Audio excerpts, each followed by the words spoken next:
With Assassin's Creed being an almost 20-year franchise with tons of games in the series that are vastly different in story, setting, and even gameplay genre, what comes with that is a vastly different audience and a lot of different opinions. My opinion is just one of many. Today, I'm going to be ranking every mainline Assassin's Creed title in a tier list from S to D because that's what it says on the list. I've got no choice. And I'm going to warn you now, this is my brutally honest opinion and some of you might not like it. There are some beloved games that I absolutely despise, but on the flip side, there are also some beloved games that I love as well. So you might agree, you might not. That is the disclaimer out of the way. Don't hate me, it's just my personal preference and that's why we're doing a tier list right here. Comment below your tier list at the end of this video, but without further ado, if you're not subscribed to this channel already, press the subscribe button for more AC content and let's get into it. And we're going to start, of course, with Assassin's Creed 1. Now, a lot of people will say, oh, Assassin's Creed 1 is just a little bit too old for me, too repetitive. It's a product of its time. Well, what I'll say is, I think Assassin's Creed 1 goes in S tier. I know, it might be a hot take, but let me explain. Assassin's Creed 1 goes in S tier because firstly, it's obviously the game that started it all, but most importantly, it's grounded in what it wants to do. You had the guy that created the series, Patrice Désilets. He conceptualized the whole idea of Assassin's Creed. He knew exactly the story he wanted to tell. Historical sort of dramatical setting layered underneath this sci-fi mystery. It was unlike anything that had ever been done in games, but also in storytelling at the time, and I think that's why it was so impactful. And obviously when it comes to gameplay, it was very focused. It was a tight-knit game. It had very linear aspects because, again, that was the direction the game was going for. And I do think within Assassin's Creed and the story it tries to tell,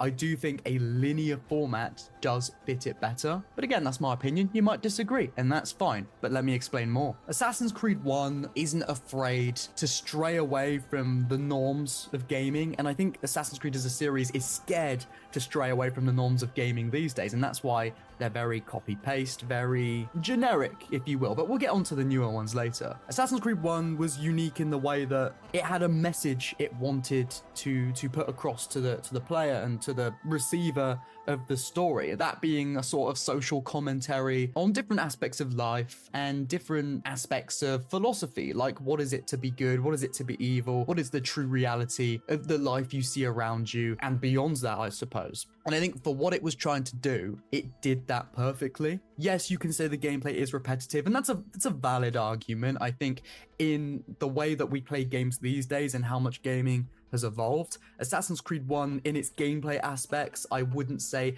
does hold up, you know, like something like an Assassin's Creed 2 might. But at least for me, because this is my personal tier list, as someone who does still very much appreciate the games I grew up with and goes back to play these older games again and again, it sits nicely between like the real old stuff I played as a kid and the sort of newer stuff I play now. It's that nice sort of middle ground. And obviously, it's a reminder of why I got into the Assassin's Creed series to start with, back when I was 6 years old, so yeah. I think Assassin's Creed 1 handled its targets in some of the best ways, and I'm not just talking about gameplay. Yes, gameplay, the way Altair would have to infiltrate to its target, that was the most assassin fantasy we've seen in the series, I believe, but also these characters, these 9 targets you would go to kill. They weren't just your cookie cutter sort of mustache twirling villain, quite literally like how we see in Assassin's Creed Syndicate and most recently Assassin's Creed Shadows. These characters had depth. They weren't just evil for the sake of being evil. Well, I wouldn't even say they were evil at all. They were people that felt like they'd been wronged by society and felt like they could band together to change things for what they saw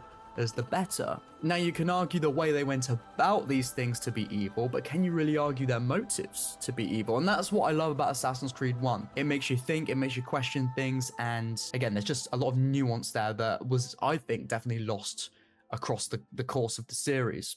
Moving on. Now, Assassin's Creed 2. Assassin's Creed 2 is a classic. I do love AC2. Now, if you asked me a couple years ago... Oh, no, I didn't put it in B. I didn't put it there. I let go by accident and it went there. Now, if you asked me about Assassin's Creed 2 a couple years ago, I would have put it at S because I do think it is a goated game, as they say. And it still very much is. But After sort of having it broadened my horizons of the Assassin's Creed series, you know, replayed through them again, sort of refreshed my mind, my opinion on the ranking has changed. Now, I love Assassin's Creed 2, and again, I do think it's amazing, but I would probably put it at A. Now let me explain why. When it comes to gameplay aspects, don't get me wrong, I think it's better than Assassin's Creed 1. It feels more fluid, and it also feels more, you know, modernized even today in 2025. A new gamer could play AC2, and yes, it might still feel a bit out of date compared to today, but very much less so than Assassin's Creed 1 would, just because there was more variation in the content you do. There was an actual feeling of like an action movie when it came to AC2 compared to AC1. AC1 had a very compelling story, but it was very slow paced. If you don't like slow pacing, then that's not going to be the game for you. AC2 knew this, so it sped it up. It put things into gear a little bit more, you know? Obviously, this is the inception of Ezio as a character. We all love Ezio. He is, in my opinion, the best Assassin's Creed character. Of course, I would say he's the best because he was the most fleshed out with 3 games, but to start with, I think he had the best setup as a character as well, which you see in Assassin's Creed 2. They introduced new gameplay mechanics in Assassin's Creed 2, such as climb leap, so you can get a sense of parkour progression as you progress through the game. They even just sped up parkour as it was to AC1. AC1's parkour was very slow compared to what we saw in later games. AC2 said, you know what, we're going to speed everything up, like in the story, like in the way the characters behave, but also in gameplay, and parkour was a lot faster. Now, I would say combat was lost in a sense with AC1 through to AC2. AC2 had good combat, you could counter kill, and you know, a lot of people might say that counter killing in Assassin's Creed was boring and slow and required no skill, and yeah, technically all it required was a little bit of timing that was quite easy. But it did feel good. It made you feel like a badass, and this is what we saw for the first time in Assassin's Creed 2, which was then refined into Brotherhood and then Revelations. Now, I will say the combat in AC1 was more skillful, right? You know, it felt more like how Altair would fight. He wasn't just this insane badass that could just go around and kill everyone in like 1 minute. Yes, in lore, Altair never took a hit, which is a whole other video, but you had to parry, you had to think about where you were going to land certain hits and where you had to dodge, where again, in AC2, it was a lot more streamlined. And again, that's other reasons why I'd put AC2 at A rather than S. Going back to gameplay, I think the variety in gameplay is more sound in AC2 than AC1, so I do prefer gameplay in AC2 than AC1. But I'd say the main reason I put AC2 under Assassin's Creed 1 is because, yes, the story, I guess you could say, was more compelling in a lot of ways, and the characters were more interesting, but I think a lot of the nuance of AC1 in the terms of the philosophy of the assassins was definitely lost in AC2. I think Ubisoft were quite scared to reapproach the sort of depth AC1 had, in the worry that, you know, this isn't going to be mainstream enough, and, you know, gamers aren't going to quite understand or maybe care to understand. So yeah, again, the story of Assassin's Creed 2 was a lot more action-packed, but what you lost in ramping up the story, again, was a sense of depth. Sure, obviously Ezio had depth and the characters around him had a lot of depth, and the assassin fantasy was very much still there, but the villains were a lot more mustache twirling and cookie cutter. You know, look at Borgia. He's just an evil villain at the end of the day. The game doesn't delve into his true motivations. All it really delves into is this guy wants to control everyone. Okay, yeah, sure, that's a very Templar-esque motivation, so you can quite understand it. But I personally would have loved what AC1 did, to be able to delve into these targets and these characters and understand why they do what they do. The game does do that, again, just not as much as Assassin's Creed 1. And again, that is why AC2 for me is just a little bit below AC1. Now, obviously I could put AC2 on the S tier just a little bit after AC1. I'll tell you why AC2 is not on S. Because Brotherhood is S. Brotherhood goes ahead of AC1 actually, because Brotherhood is my favorite Assassin's Creed game of all time. Let me tell you why. To me, Assassin's Creed Brotherhood is a perfect blend between AC1 and 2. It returns a little bit more nuance and depth to the targets, to the characters. Okay, Cesare Borgia is an absolute psychopath that doesn't have too much depth, but the way Ezio talks about the creed and his feelings towards it, and what it means to be an assassin and what it means to be a Templar, it definitely calls back to that of AC1 in its writing, and that's what I love about Brotherhood. Also, when it comes to gameplay, it takes everything great about AC2 and just makes it better. Parkour's the same, but it's a little bit more streamlined and it's a little bit faster. Graphics are a little bit nicer. And you've got more variation in gameplay now with the addition of Leonardo's War Machines, these extra sort of side quests, if you want to call it that you could go into, which would add these different layers to gameplay, such as using a tank, piloting a boat, which is the first part of naval gameplay we've ever seen in Assassin's Creed, funny enough. I think Ezio as a character gets explored, I wouldn't say more than he was explored in AC2. Yeah, maybe not more than in AC2, but it continued his story. It fleshed him out as a character more now he's older, and it focuses more on like the ruminations of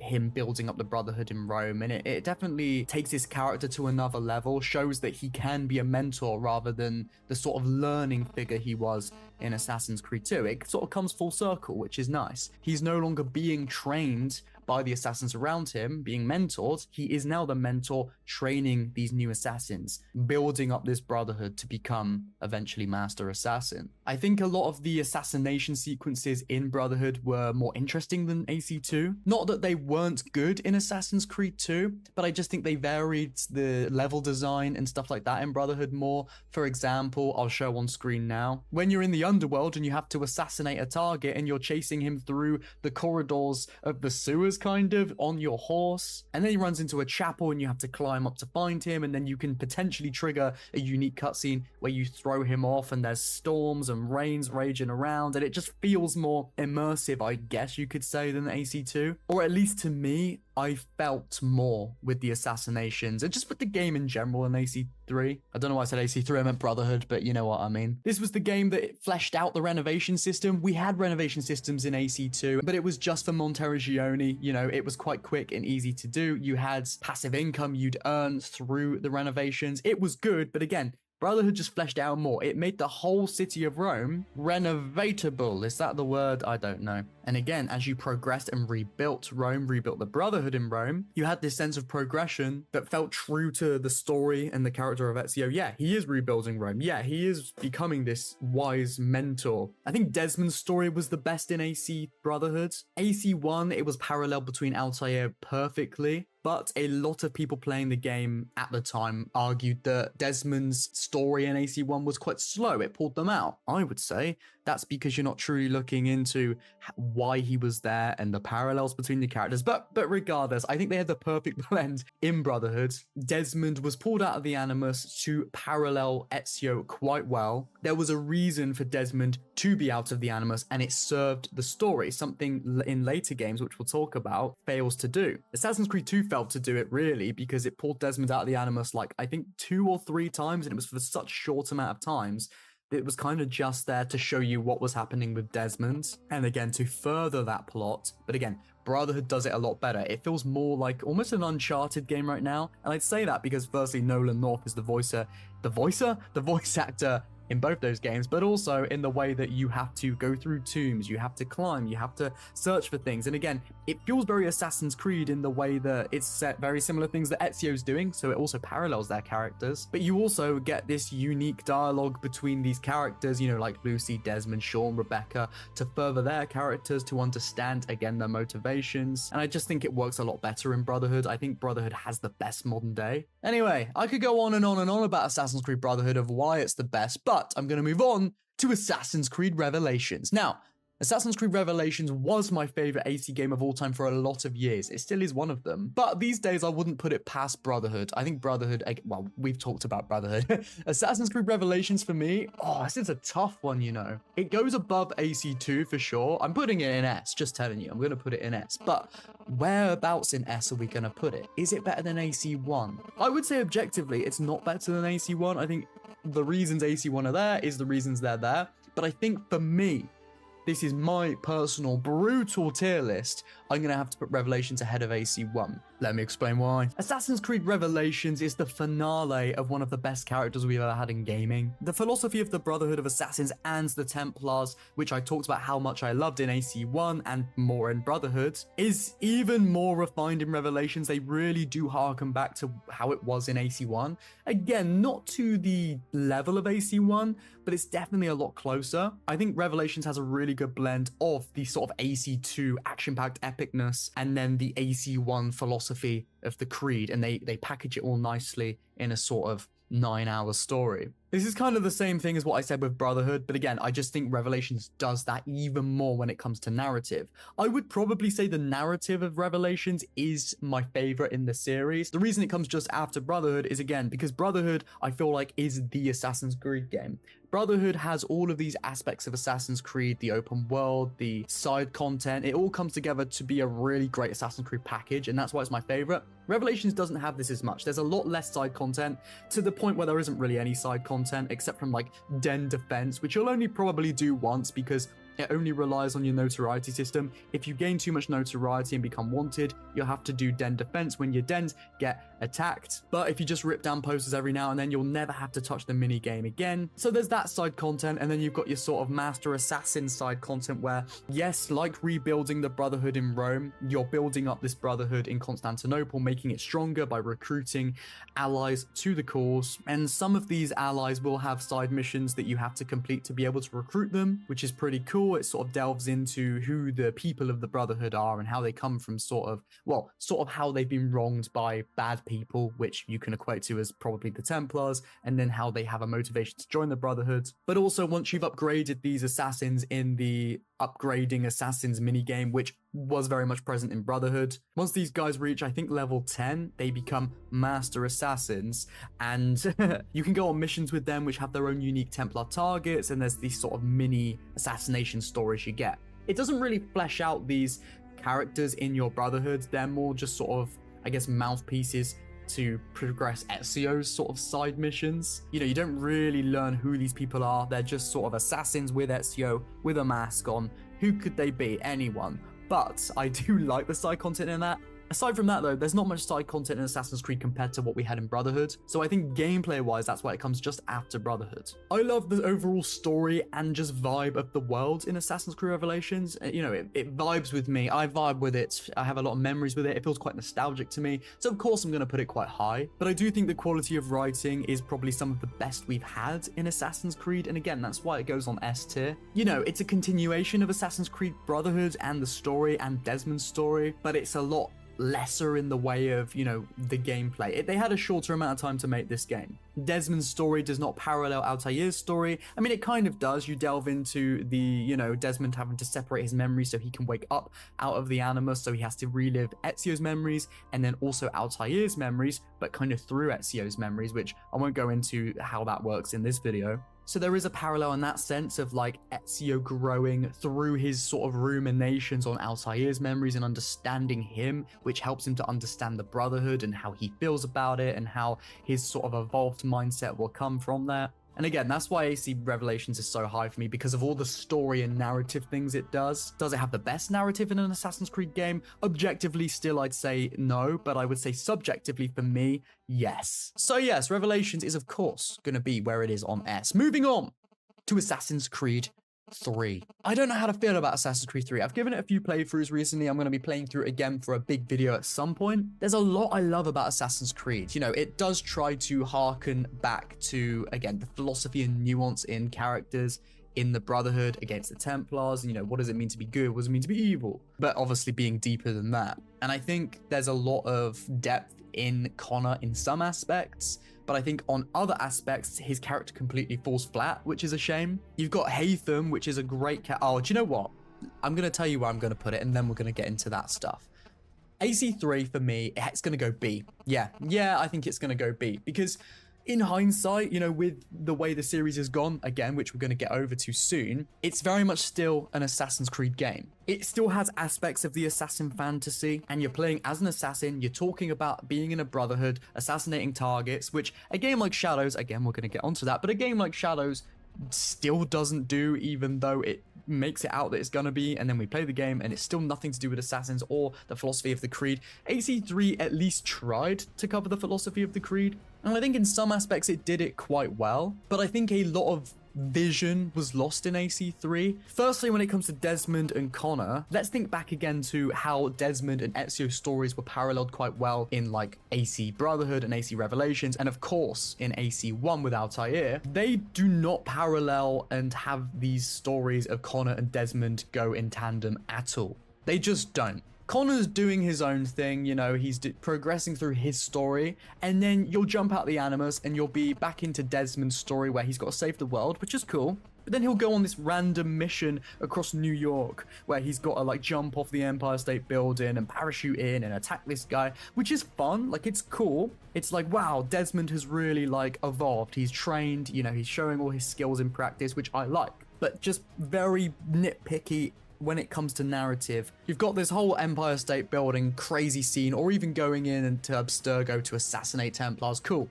Then it will reload back into the Animus after that. And then you've got Connor going like, it's been 3 years since my mother died. And it's just like, whoa, it just like takes you straight out and you're like, oh yeah, this is the same game. Do you know what I mean? And it's like, that's fine for some people. They can take the sort of all over the place sort of pacing. Again, if you're going to compare it to the older games, it didn't feel like you were getting taken out of the game when you would come out of the Animus because it all flowed nicely together. AC3 doesn't do that. Now, one more thing I will say, or another thing I'll say about Assassin's Creed 3, which I do not like, is Connor's the assassin, and Haytham, who you play as for the first 3 or 4 sequences of the game, is a Templar. It's nice to have this duality, right, which comes in later when Connor grows up and comes back into contact with Haytham. You've got this duality, which is a good way to show the difference in opinion and perspective of life between the Assassins and Templars. But at the beginning of the game, it's really focused. That's something I love. You play as Haytham, you feel like you're playing a classic Assassin's Creed game. Again, it's very focused. You go from one mission to the next mission. It's all tight-knit. It all makes sense. He's building up what we don't know at the time is the Templar Brotherhood in Boston. He's recruiting allies. There's these moments such as when Haytham assassinates Edward Braddock, his old friend from the past. He assassinates this guy. There's a lot of like tension and nuance in their conversation. You know, like think about when he assassinates Braddock, they have their memory corridor. You can see depth in Haytham. You can see why he does what he does. Yes, he's a Templar, again, which we don't know or we're not meant to know at this point in the game. But he assassinates Braddock for one of the reasons being the fact that he slaughtered many innocents, you know, back in the day. Now, Braddock says, oh, this is just because it was for the greater good, you know, the lesser evil. I had to do this. And then you see this sort of 2 people are meant to be on the same side, but they have such a difference in opinion, which again harkens back to the themes of Assassin's Creed that I love. And just overall, the moments of playing as Haytham feel very focused, feel very concise, feel like Assassin's Creed. Then you get to Connor's segments of the game.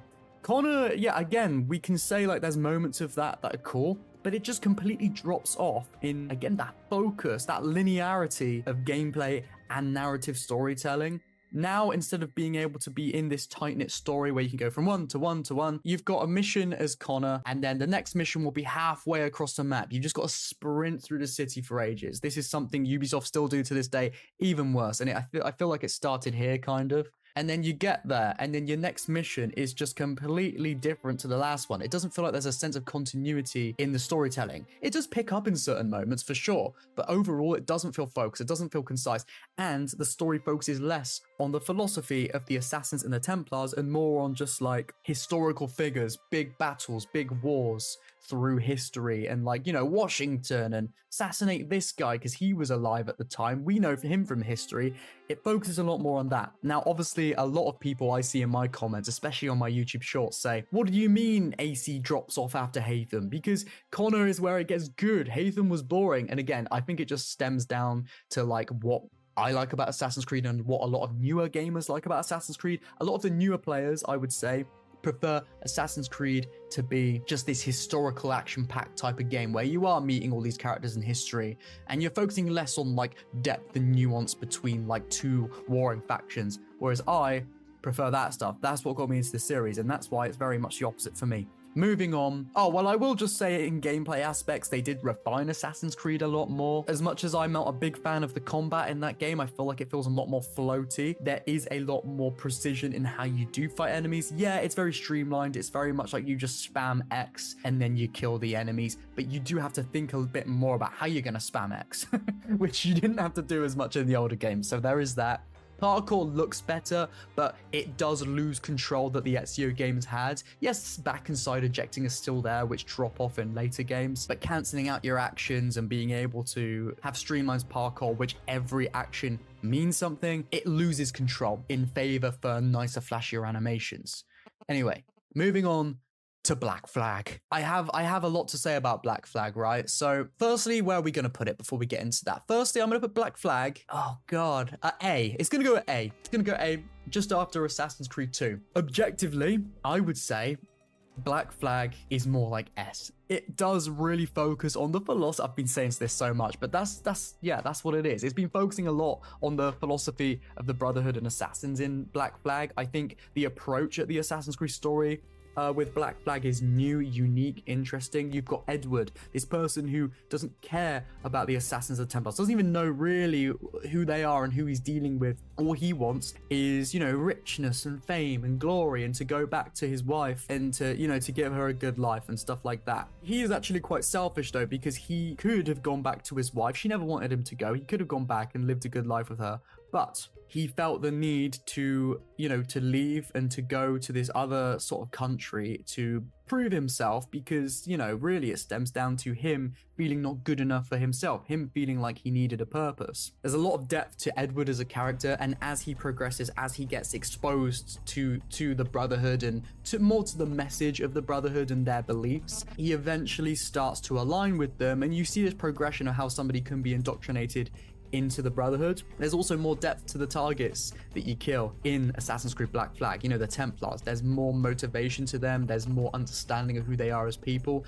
Again, harkening back to Assassin's Creed 1, kind of Revelations, that sort of thing. The only reason I wouldn't put it at S is because for me, I can never get on with the naval combat. Now, I know that's probably blasphemy from a lot of you guys watching, because a lot of, well, I mean, naval combat is so popular in Assassin's Creed. Again, I played from the first game, and something I loved about Assassin's Creed was always just the urban environment, the sneaking through the, you know, the corridors or the sort of alleyways of cities, and having it revolve around being in cities. And I think when it came to naval combat, it was very much straying away from that aspect I like. Yeah, you know, there are cities like Havana in Assassin's Creed Black Flag where you do stalk enemies through the cities. There's too much tailing, actually. You all know that. And there is parkour aspects, which I like, but again, I think it forced me into naval combat and sailing through the seas too much for me to really fall in love with the game, because again, it didn't feel, that wasn't how I wanted it. That's not how I personally liked Assassin's Creed. I understand the themes of piracy fit in so well with the themes of the assassins. You know, they are there for freedom, to be who they want to be, to not oppress, and that is completely lines up with the Brotherhood of Assassins. So of course Edward is going to become an assassin. And I love all that narrative aspects of things. But again, just purely gameplay wise, it's not that I don't like the naval combat, it's more that I just couldn't get on with it. I couldn't click with it, you know? And that's why it's never going to be S for me. But I would put it at A, just because I understand how great it is, and I do love the narrative. All right, we're going to speed things up now. We're moving on to Assassin's Creed Rogue. Assassin's Creed Rogue, for me, a lot of people love it, but oh god, I'm gonna put it at C. I kind of wish we had an F tier here, because I feel like it's too close together, but it is what it is. The reason Rogue goes at C for me is because I love the idea, and I love the fact that it is still focused on Assassins and Templars, but I think it completely misses the point of the Assassins and Templars. All it does is say, okay, the Assassins did something bad, so then Shay thinks, well, that's not who I want to align with, I'm going to become a Templar. The inherent idea of, well, the premise of that is really compelling, and it is something I'd love, right?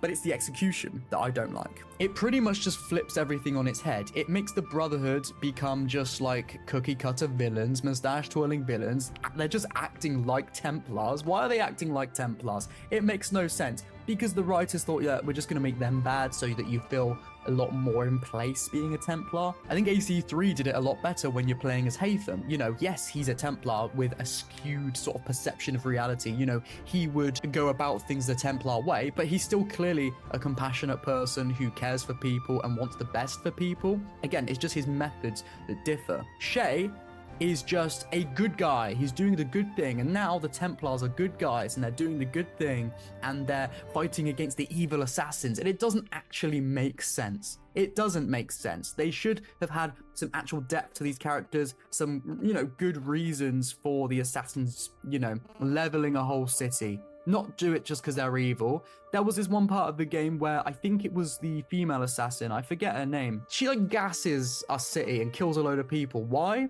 Well, it doesn't really go in depth on that because they had to make her evil because then, well, it's bad writing. Bad writing. Gameplay is the same as Black Flag in pretty much all aspects. Again, I don't get on with naval combat, so I really couldn't care for Rogue. I just think it's all bad, honestly. I'm not going to lie. There's worse games, but there's also a lot better games. Unity. As much as I understand the flaws of Unity, there are a lot of them. Unity holds a soft place, or a special place, I can't speak, in my heart. I'm going to put Unity B. I think I'm going to put it at B. I'm going to put it ahead of AC3 because, again, yes, I would say AC3 probably objectively has better story writing and stuff like that. Subjectively, for me, AC Unity hits a better spot for me. Now let me explain. We could go on for days about the parkour in Unity, and we're going to get to that, but I want to start with the story. The story isn't that well written. The characters, Arno's a bit of a dickhead. Elise is kind of cool, but it doesn't really explore their sort of dynamic too much until quite late in the game. A lot of the story does feel all over the place, like, yes, Arno's going to kill this guy. I just don't think it delves into the psyche of his character like he should. His dad literally gets killed at the beginning of the game, and then Arno never once mentions that or reflects on that, ruminates on that. There's nothing. You can see why Arno's a cocky piece of shit. It's because his dad was killed at a young age, and then he had to live with a family that wasn't his, and he probably didn't get the correct sort of like therapy and stuff. You get it, that's why he's a piece of shit, right? But again, it doesn't really like delve into that stuff, which is like, why set up your dad to die as a character and then never touch upon that? You could have just allowed him to live with a Templar family and, get into that aspect of the story in a different way. He could have been an orphan. His dad could have died when he was a baby, so it didn't really affect him in that way. That's why he doesn't talk about his dad, because he never knew him. But no, they allow him to get to know and love his dad, for his dad, in the Assassin's Creed lore at least, to show Arno the ways of the Brotherhood at a young age. And then no talking about him, no nothing. So yeah, the story of Assassin's Creed Revelations of Unity is not the best. I love the backdrop being revolutionary Paris. I love the city of Paris. I love a lot of aspects of the game. Although the parkour in Unity is, flashy and looks cool. And it's definitely like the best animations of parkour we've had in an Assassin's Creed game. You do lack the control you had in the Ezio games in AC1, which is a shame. Every game in Assassin's Creed progressively loses fluidity and control to look nicer and flashier. I mean, even then, Unity's parkour was the flashiest we got, and then we completely fell off. But yeah, I think the reason this game's very nostalgic for me and I do enjoy playing the game is I like the fluidity of combat, and I like the fluidity of stealth, and I like the vibe of the game, and there's very big like sort of story aspects I like. And as much as I complained about the story of Unity, it still has got a cool story. Like, it's action packed and there's cool characters, and I like the journey he goes on. Again, I just think it could have been done better. I love like the balloon chase scene, like all these cool epic moments, the assassin rifts you go in, I love all that stuff. And I think the marketing of the game when I was a teenager, like I was watching them a lot, the really cool trailers they had, the Lord cover of the Tears for Fears song, and like that Flume song they had in another trailer, like it was all such good marketing, and so I remember that, and I think that with the game, and that's the vibe I feel with this game. So it's like, I just like it, I wouldn't say it's the greatest game. There's still, and I will stand on this, there's still a ton of bugs in the game. Yeah, they cleaned it up good, and after the patches and all that, it's meant to be no bugs, but there are still a lot of bugs. It still feels very janky. You run and like an NPC will just like tap out. They'll just be gone. They'll disappear into the ether, and then like you'll run and you'll sort of fly up like a meter in the air, and you'll keep running. Like, you do face things like this. It's not a perfect game. It's far from it, but I still love it. Moving on. Syndicate. Oh, Syndicate. You're a D. I don't even have to think about that. Syndicate is a piece of shit. I'm just going to say it now. Look, brutally honest. We're being brutally honest. I told you I would be. Don't get angry. Well, you can get angry if you want, but let me explain first why Syndicate is trash. It shocks me. It absolutely shocks me that Corey May, who worked on Assassin's Creed 1, I believe, worked on AC3 and stuff like that, it shocks me that he was on the writing team for Syndicate, because he has written good Assassin's Creed games. He is known to understand the series and to understand the direction they go. Syndicate strays so far away from anything Assassin's Creed. Yeah, you're playing as an assassin. Two assassins with their assassin dynamic, but they're not an assassin dynamic. They're just two annoying characters that are so objective. You know what I mean? There's no depth to their personalities. Why are they going to London to be assassins and to take over London? Why? Well, because they just kind of want to. They just think that's the right thing to do, but there's no real depth into why they're doing it. You know, they talk about their father, the past, and how they want to be like him, but be better and stuff. And there's no exploration of their characters in any regards. Starrick is the most annoying, shitty villain I've ever seen. He's a mustache twirling villain. I think he literally twirls his mustache at one point in the game, but he's just this angry man who has anger issues, and he goes, "Stop interrupting me," and he kills people. And why is he a villain? Why is he trying to like destroy London and take it over for his own gain? Like, there's no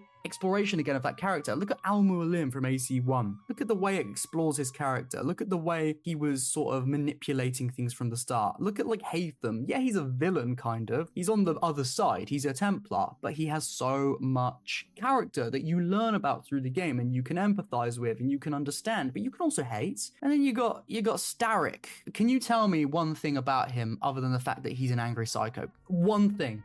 Comment below one thing. I'll give you a free donut, because I would be shocked if you could come up with one thing about his personality or his motivations to why he's doing what he's doing, aside from the surface level stuff, you know? The zip rope. Are we gonna get onto the zip rope right now? The zip line, whatever it's called. The rope launcher, that's it. That is the shittest thing to come out of Assassin's Creed, I swear. You've got parkour. Parkour is a staple of the franchise. Set the game in London. Oh, hang on a minute.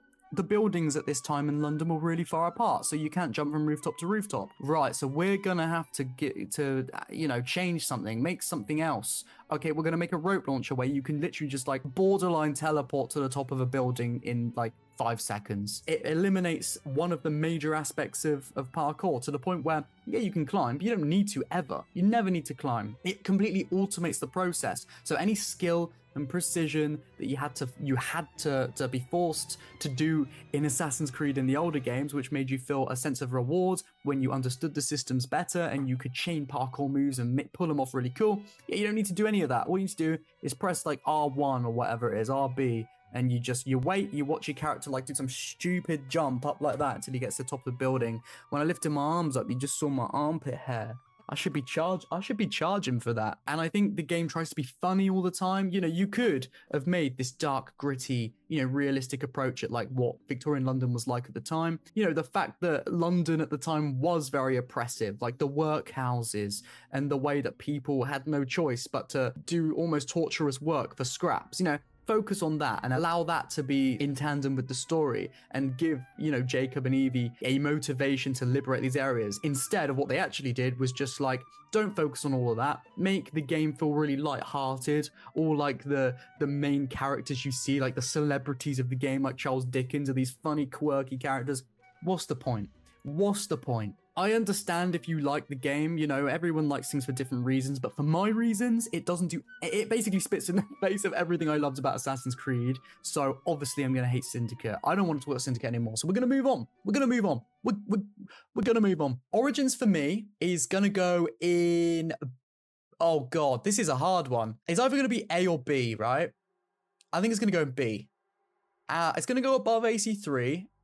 It's going to go behind Unity. Now, again, objectively, AC Origins is much better than Unity. It's got much better story writing, character development, and even the open world has more points of interest in that regard. It's better than Unity in a lot of ways, but it's not as nostalgic for me. It doesn't hit me with that sort of vibe I get when I play Unity. So subjectively, for me, it will come just after that. One thing I will say, though, is Origins has a greater exploration of like the psyche of what an assassin would be.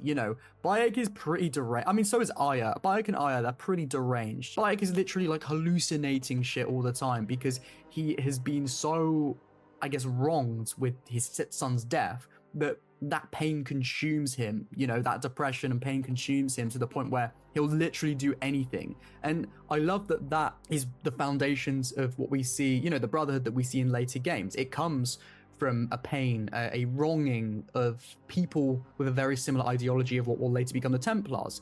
It adds some more emotional stakes so that when you see, you know, the age-long war of Assassins and Templars, you can think back to Origins and think, wow, this sort of difference of ideology really stemmed from, I guess, personal goals and missions. I don't know what I'm saying, but you know what I mean. I love Bayek as a character. I think he is well acted, he is well written. I love his dynamic with Aya. I do kind of wish they would have focused on her a little bit more, or at least we would have got another game and then we would have played as her, because I think her character has room to be explored further. I think it would have been really cool to have another game, you know, where we explored her building up the Brotherhood in Rome. Could have paralleled Ezio in a lot of ways, but also done its own thing.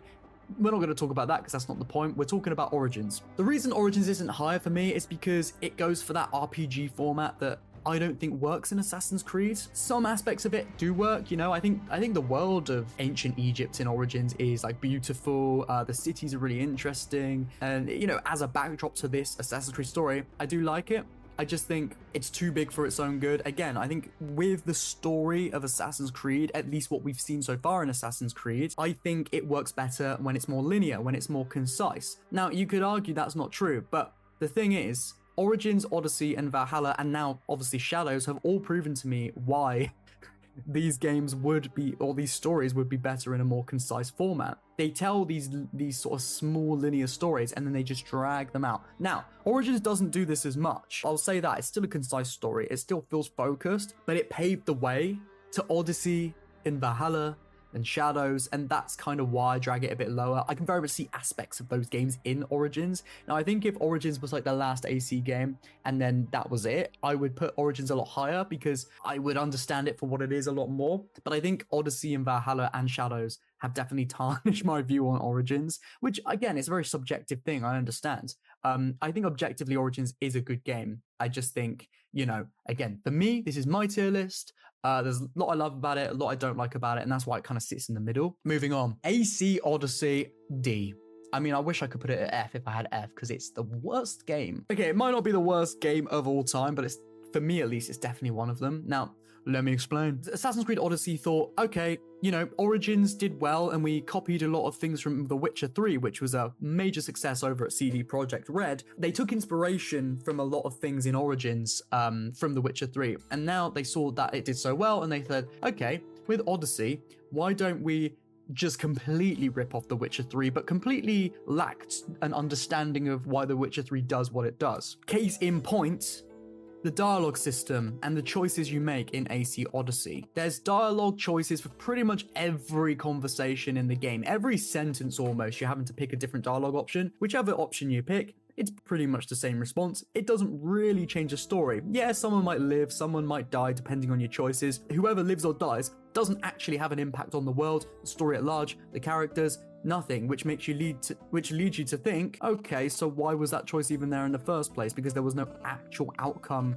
to the world on my choices. Again, aside from just one character that wasn't going to have much presence in the game anyway, living or dying. AC Odyssey has choices for the sake of having choices. I will say naval combat in AC Odyssey is more enjoyable for me than Black Flag. I know, crazy. I don't even know why, I just enjoyed it in that game more. So I'll give Odyssey its credit for having cool, you know, naval combat. The graphics and world of AC Odyssey look amazing. You know, I'm not going to take away from that. And when people comment in my videos and say like, oh, I love AC Odyssey for walking around the world and I love ancient history, so, you know, that's why it fits well for me. Yeah, I completely get it because it has a very accurate, I would think, and aesthetically pleasing take on the world of ancient Greece.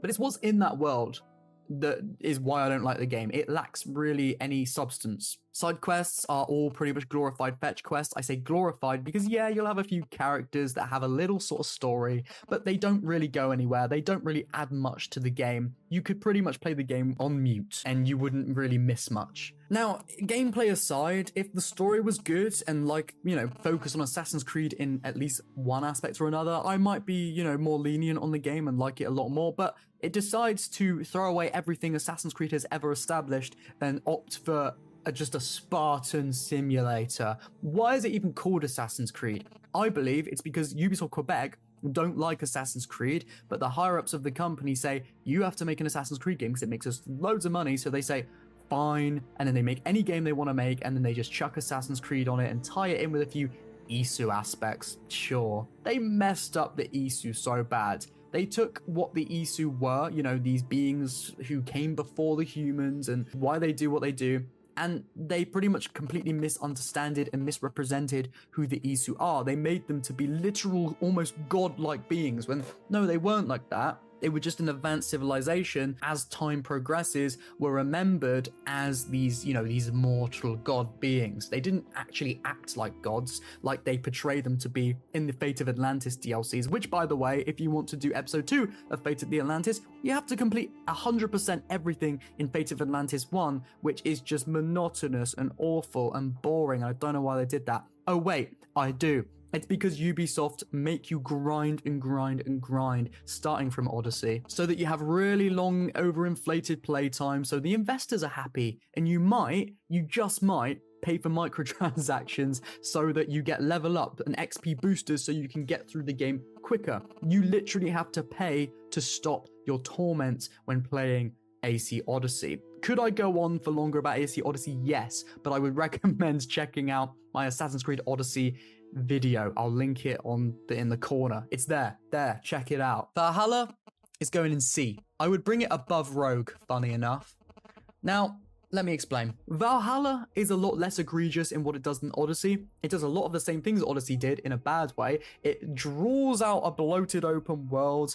It adds meaningless content to the game that just completely ruin the pacing of the actual narrative. You know, Sigurd gets kidnapped. Eivor says, right, I'm gonna go save my bro. This is imperative. And then he goes on like a major arc in another county of England and helps, you know, all these people and does all these things and then goes to save Sigurd. But I thought it was important, you know what I mean? It draws everything out, it adds completely meaningless filler, but the world is not as big as Assassin's Creed Odyssey. It's not focused, but it is a little bit more focused than Odyssey's world was. The narrative actually does focus on assassins and Templars, or at least the hidden ones in the Order of Ancients at the time.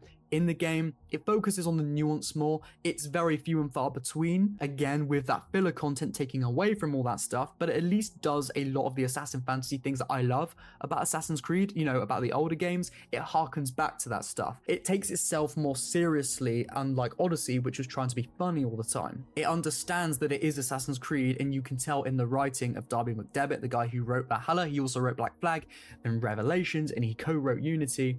He understands Assassin's Creed, and you can clearly see that in the writing, the story, the characters of AC Valhalla. It's just a shame that it had to be such a big game and it had to be so far removed when it came to all the side content, which was so different than the main stuff, but you were forced to do all that side stuff, and it kind of ruins the cool experience you would have had if the game was more like 30 hours and much more focused. So I love Assassin's Creed Valhalla for the stuff it does well, and I hate Assassin's Creed Valhalla for the stuff it does poorly.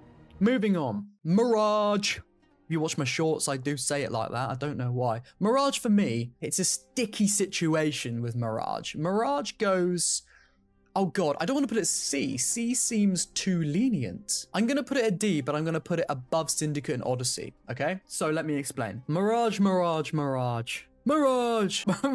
is just a shame. It's a shame because there was so much promise with Mirage. You know, they marketed the game to be a return to roots. That's what they kept calling it. Mirage was going to be the game that harkens back to the OGs, you know, especially the parallels with AC1. OG fans like me were really excited. Wow, they're actually looking like they understand Assassin's Creed and what it used to be and, you know, what it should be. And it was more focused. It was going to be, you know, the action adventure format rather than the big over bloated pseudo RPG aspects. So that really piqued my interest. That is what started this channel. I was just yapping about AC Mirage and what I think the game would be like before we saw gameplay, and then I covered it and then I reviewed it. Yes, it was an action adventure rather than an RPG. Yes, the world was more concise and condensed and you were in that urban environment of Baghdad, harkening back to like places like Rome, you know, Unity's Paris, you know, being this sort of big open world which was dense in a city. It felt like Assassin's Creed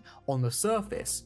But if you just look a little bit past the surface, just dig a little bit deeper, you will see that it was not Assassin's Creed. It failed to understand Assassin's Creed. There was no nuance in the writing. It was very surface value. It was set up to be so well written because Basim was so well written in Valhalla. He had this sort of ominous past of how he, became him true self, being Loki, an Isu reincarnation. It could have really delved into like mental health because, we see in Mirage that Basim was battling with like his mind and he felt broken. And it would have been really interesting to actually go in depth on that. I'm talking something like, Hellblade, the first Hellblade game really delved into like psyche and like the way you perceive things and like it was an experience. I felt I could have done that with Mirage, but no. He just says, oh, my head's hurting. Oh, what's going on? And then all of a sudden, bam, you have this really stupid plot twist that made no sense and was not like, oh my god, because it was so badly led up to. Spoilers, skip to the next timestamp if you don't want to be spoiled. Spoiler alert, it turns out Nihao, this sort of character that like works with Basim and is his best friend, turns out she was in his head the whole time. She's not real. She's like the sort of personification of what will later become Loki, the Loki aspect of Basim. Now, it would have been really cool if like there were little things leading up to understanding this was gonna be Loki, but no, it's literally just this like, oh, I want to do bad things. I'm a bad person. Why are you trying to do the good thing all the time, Basim? And then all of a sudden, right at the end, when you get the plot twist that, oh, she was his Loki self. It's like, well, that's just so dumb because you didn't have any nuance leading up to it. What they could have done is have Basim go to do a good thing and then she actually argues with him on the merits of what he should be doing or what he should not be doing, which could also lead in to the philosophy of the Brotherhood and the Templar. She could have more of a Templar-esque attitude where Basim could have more of an assassin-esque attitude. And then there's that Assassin's Creed themes that comes in, but no, it doesn't do any of that. I mean, personally, I would have probably just had Basim not having a reflection follow him around all the time. I would have had, maybe some cool imagery where he looks at his shadow and stuff. But overall, I would have had Basim sort of be very clearly battling with his mind because that whole mental health aspect is so not in the game when it doesn't tell you that Nihao is the personification of Loki. It doesn't tell you that, which means you can understand that, oh, he was battling with his mind. He just seems happy all the time and doing the good thing and pushing away Nihao because you think these are two different people. If we understood that Nihao wasn't real from the jump, then we would have understood that he's battling with his mind, but it doesn't do that. So when it does that plot twist at the end, it's shit. Moving on. Finally, we have Assassin's Creed Shadows. Assassin's Creed Shadows, for me, it's worse than Odyssey. Now, objectively, it might not be, but personally for me, oh my god, this game literally destroyed every fiber of my being. Let me explain. Assassin's Creed Shadows really hurt me. I don't think it was the shitty quality of the game. Well, I mean, it was the bad quality of the game that did it, but it wasn't just the game itself. It was more like where I'm at with Assassin's Creed and how every game for the last few years have really let me down sort of properly since Odyssey, and how this game was like this final nail in the coffin for me with Assassin's Creed going ahead. At least I was like, you know what? Obviously this game wasn't going to be good. Obviously the characters were going to be dull and not a good representation of the Assassins and the Templars with no nuance. No exploration of their characters. They are very binary. I say this a lot. They're very binary. It's just there as a mouthpiece to tell you what to do in the game. There's no character, no personality in Naoe and Yasuke. And when this game came out and it hit me that this game was boring and bad and a waste of my time, I thought, that's it. This game, this series is so like washed. It's so done. Like it can never be as good as it was. Not for me. I know a lot of players prefer the gameplay format of these games and they like the way the approach it goes for, and that's fair enough. But for me, it's all gone.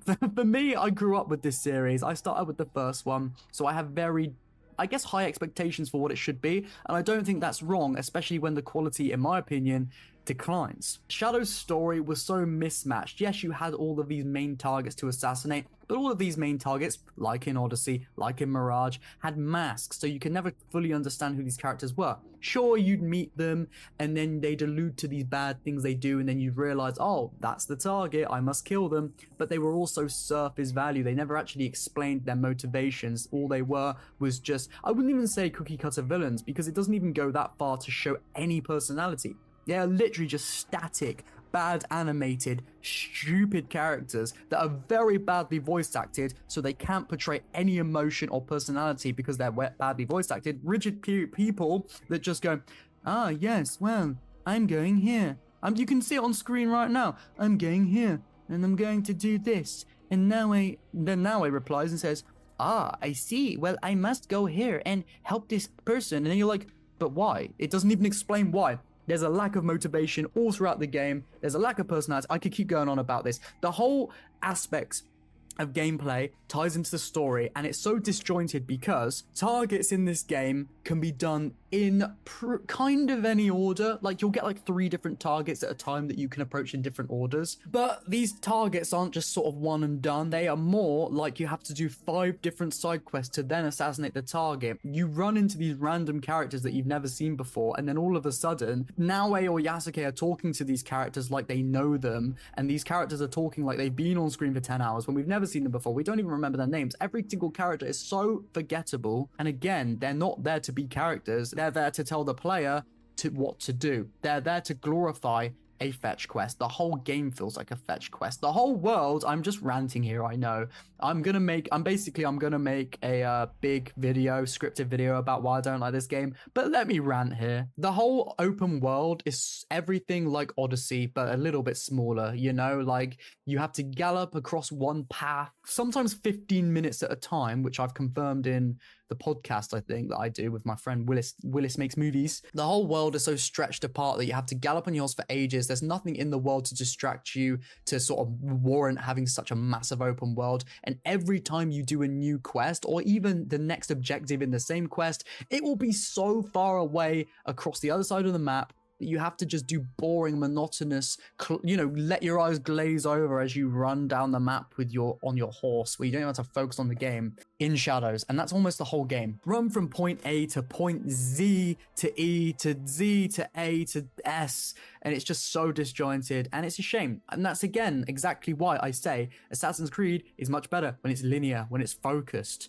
Or it could be a bigger open world RPG, but then actually make the story fit in with the world you're trying to have. I don't know. I don't like this game, and I'm sure I can make a better argument for it, which I'm going to do. You can watch the spoiler cast that me and Willis Makes Movies did over on our podcast, the Odyssey and Assassin's Creed podcast, where we basically took 2.5 hours just like talking about everything in depth that was wrong with Assassin's Creed. And we did talk about the good stuff, but there was just so much bad that it overshadowed any good. And it's a shame, but that's where I'm at with Assassin's Creed Shadows. If you want more depth, check that out. And I'm also making my big critique on the game, which will come whenever it comes. So there you have it, my Assassin's Creed tier list from AC1 all the way to Shadows in 2025. I'll probably make another one as new...